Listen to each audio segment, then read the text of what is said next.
Welcome to this video on the energy conservation principle, patience, developed by the Return to Work team. This video is geared towards individuals living with the effects of acquired brain injury, or ABI, who are interested in learning more about how to incorporate the energy conservation principle of patience into the return to work process. Let's begin with a brief summary of energy conservation. Energy conservation is a set of principles or guidelines that help people use their energy more efficiently or wisely. The goal of energy conservation is to reduce the amount of energy a person spends throughout the day, to protect their physical and mental energy reserves in order to participate in daily activities. Anyone can use energy conservation principles, and they are especially helpful for people who are experiencing fatigue. This video focuses on patience.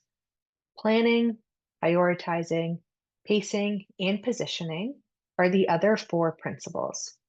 Check out our other videos for more information. You might have heard patience is a virtue, but what does that really mean? Patience refers to the ability to wait or continue to do something despite experiencing difficulties. We can practice patience while completing work tasks, engaging with others, and with ourselves. When we think about patience, it asks us, how are we going to approach the task? Patience is a skill that we need to practice. After an ABI, many people find it difficult to be patient. Think of patience like a muscle. In order to grow a muscle, we need to start with light weights and work our way up. We also need to be consistent. For some people, it might be easier to begin practicing patience with others. To do this, the next time you are waiting in traffic or in line, take a moment to think of the perspective of the other people around you. You might try to pick one person in your life and extend empathy towards them. In moments where you feel yourself becoming impatient, try the stop skill from dialectic behavioral therapy, DBT. S stands for stop. Stop what you are doing and imagine that there is a stop sign in front of you and do what it is telling you to do. T, take a step back. Take a physical or mental step back from the situation, or take a breath. O, observe. What is happening inside you, your thoughts, feelings, and bodily sensations, and your environment and what others are saying or doing. P, proceed mindfully.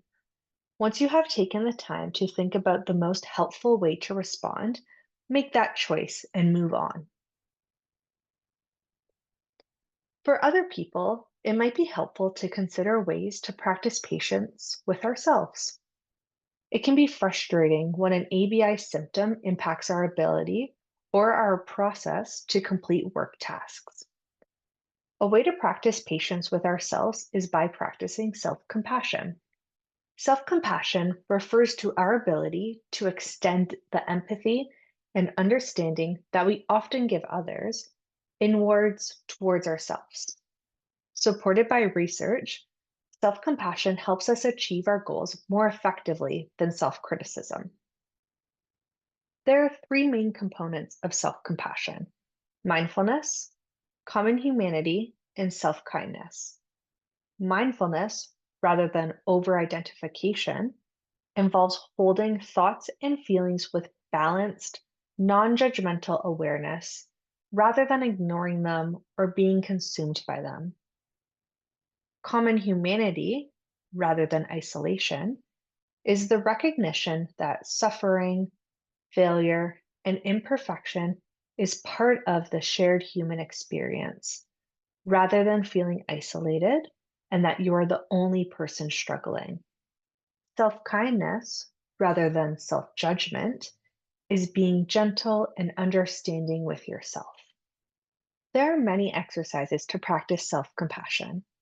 We recommend visiting the Self Compassion Institute with Dr. Kristen Neff at www.self-compassion.org for free resources. Let's take a look at two examples of how an electrician and a graphics designer practice patience. While on the way to a customer's home, an electrician was caught in unexpected traffic. He called the customer to let them know that he would be arriving later, and the customer responded with kindness, telling the electrician to travel safe. The electrician took a few deep breaths and played his favorite music on the way to the customer's home.